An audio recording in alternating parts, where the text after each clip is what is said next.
Sacristía Mayor. Arquitectura, uso y función. La sacristía es una estancia en la que se guarda el ajuar de culto, donde los ministros sagrados se revisten y se organiza la procesión de entrada para los diferentes oficios sagrados a celebrar en el altar o en el coro. Durante la Edad Media, muchas iglesias no la tenían o era muy pequeña, dado que el modesto ajuar sagrado se guardaba en bancos o armarios en las inmediaciones de los altares. La llegada del Renacimiento supuso la construcción de nobles y monumentales conjuntos, tanto en Italia como en España. A fines del siglo XVI, un libro de los que denominamos de literatura artística, escrito no por artista o arquitecto, sino por un notable clérigo y con evidentes fines utilitarios en el uso de las construcciones religiosas, cooperó decisivamente en la configuración de esas estancias, que comenzaron a tener auténtico protagonismo dentro de las catedrales, monasterios y aún en templos de menor rango.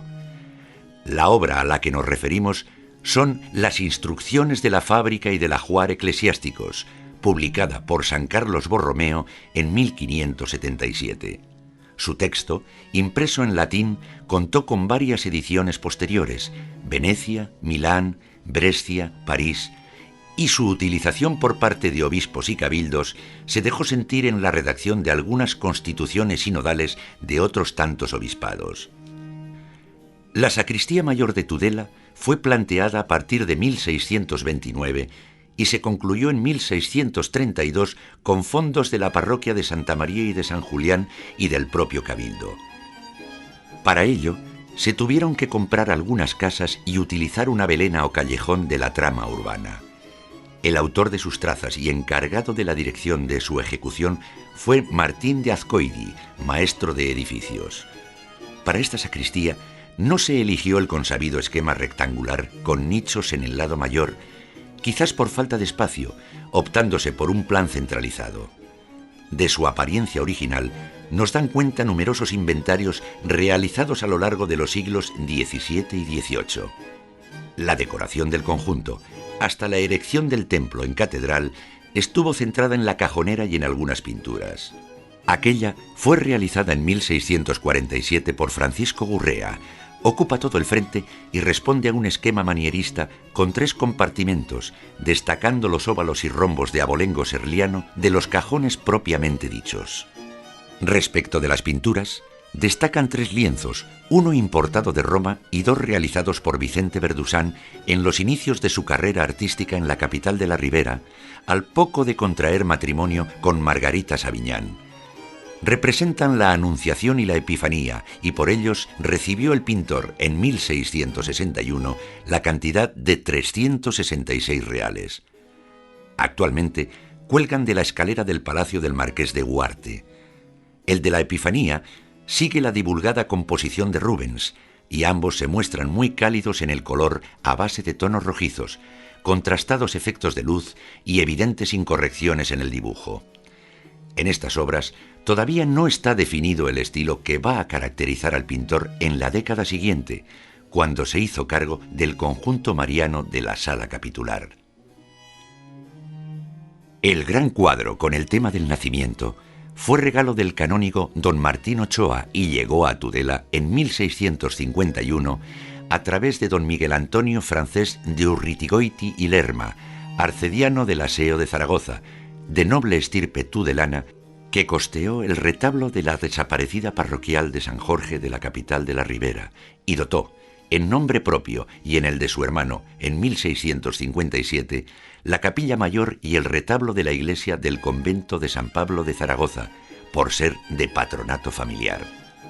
Completan el exorno de la sacristía los lienzos de Diego Díaz del Valle, que representan a los reyes ligados a la historia del primer templo tudelano, así como varios espejos, 2 de los cuales fueron adquiridos en pleno siglo XVIII a la Fábrica Nacional de Vidrio. Recuperación de la memoria y el imaginario colectivo en imágenes. La sacristía de la Catedral de Tudela conserva una colección de retratos reales relacionados con la antigua colegiata, convertida en catedral en 1783. fue precisamente aquella circunstancia la que hizo que el cabildo tomase una serie de determinaciones para que el templo y sus estancias estuviesen en sintonía con la nueva dignidad catedralicia del templo. El canónigo encargado de las reformas necesarias fue don Ignacio Lecumberri, aplicándose a la uniformización del templo en su interior y la decoración de la sacristía mayor con una serie de retratos de significados prohombres que habían apoyado las tesis de la catedralidad y la creación de la diócesis de Tudela. Allí encontramos a Campomanes, la mejor pintura de la galería, firmada por Alejandro Carnicero, junto al primer obispo de la nueva diócesis y 5 reyes, 2 privativos de Navarra y 3 de España. Alfonso el Batallador, liberador de la ciudad del yugo musulmán. Sancho el Fuerte, considerado en la mayor parte de las fuentes escritas de aquel entonces como el gran promotor y mecenas de la fábrica material del templo, y Felipe II, Felipe V y Carlos III por sus gestiones para conseguir la dignidad catedralicia para aquella iglesia. Todas estas pinturas fueron realizadas en 1797 por el maestro de Cascante Diego Díaz del Valle, pintor y diseñador de calidad discreta, pero el único que en el último tercio del siglo XVIII se enfrentaba en estas tierras de Navarra a la pintura de caballete, en sus géneros religioso y de retrato, como prueban estos cuadros de Tudela y los del Ayuntamiento de Pamplona. Las pinturas, datadas en 1783-1784, con la excepción de la del obispo Larumbe, realizada tras su óbito en 1796, carecen de calidad y nos sorprende que el cabildo tudelano, entonces exultante, no se decidiese a encargar todas aquellas pinturas a la corte o a Zaragoza, a pintor con más capacidades, máxime cuando poco antes había contratado la ejecución de sendos colaterales de la misma colegiata con el distinguido pintor de cámara Mariano Salvador Maella. La elección de los personajes dio lugar a una agria polémica a la hora de elegir al monarca que fabricó el templo. Juan Antonio Fernández, en un largo informe, se inclinó por Sancho el Sabio y su mujer, sepultada, según él, en la propia catedral, mientras que el canónigo doctoral Ruiz de Conejares defendió la opción de Sancho el Fuerte. Cuando ya estaban pintados el Sabio y su esposa, con sus inscripciones correspondientes en el verano de 1784, el cabildo se decantó por la opinión de su doctoral, pese a estar mucho más fundamentada la opinión de Fernández.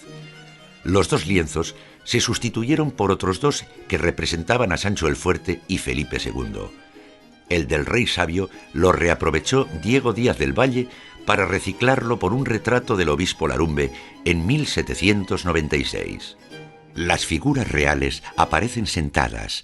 El retrato del batallador presenta la siguiente inscripción: al rey don Alfonso I de Aragón y de Navarra y VII de Castilla, llamado el Batallador, que conquistó a Tudela en el año 1114. Dedica su Santa Real Iglesia este monumento debido a la piadosa liberalidad con que la dotó en el de 1121, donándola las décimas y primicias de 17 pueblos. Este rey, sedente como el resto de la serie, muestra un documento relacionado con la reconquista de la ciudad. Viste armadura y manto envolvente. La inscripción correspondiente a Sancho el Fuerte reza: al rey don Sancho el VII de Navarra, que por la fortaleza grande de ánimo mereció el cognomento de Fuerte, erige esta memoria la Santa Real Iglesia de Tudela, por haber sido construida a expensas de su real munificencia y haberla distinguido con un trozo de las cadenas que ganó en el año 1212. De todos los retratos, quizás es el menos agraciado. Presenta al soberano sentado frontalmente y con las manos extendidas. Con una de ellas señala el plano de la catedral que se encuentra sobre el bufete, ricamente forrado y con el escudo de las cadenas de Navarra en su frente. Con la otra mano sostiene el cetro. La presencia del retrato de Felipe II se justifica, como en los casos anteriores, en el texto explicativo de su inscripción que reza: al rey don Felipe II de Castilla y IV de Navarra, jurado príncipe y señor de este reino en esta Santa Iglesia, le ofrece este obsequio de gratitud por los eficaces oficios que pasó con su santidad para que se erigiera en catedral que no tuvieron efecto por haberlo prevenido la muerte con universal llanto, año 1598. Las características faciales y el tipo físico del rey han sido tomadas de alguna estampa, no así la ambientación ni su postura, que obedecen a modelos dieciochescos. De los Borbones, encontramos al primero de ellos, Felipe V, ricamente ataviado y con el toisón de oro junto al escudo de la catedral. En la inscripción que acompaña a la pintura, se nos da noticia del porqué de su presencia en el conjunto.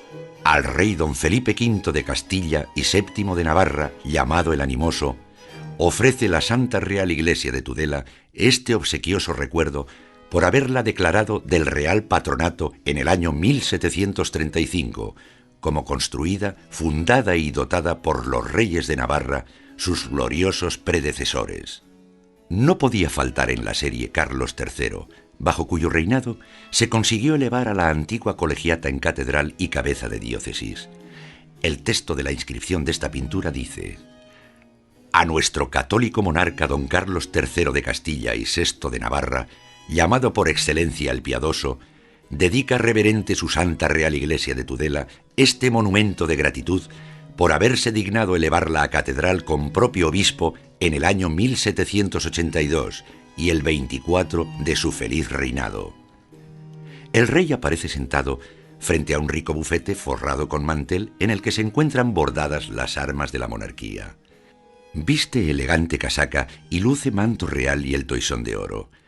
La corona y el cetro, junto a un memorial, quizás algún documento relacionado con la catedralidad de Tudela, están sobre la mesa.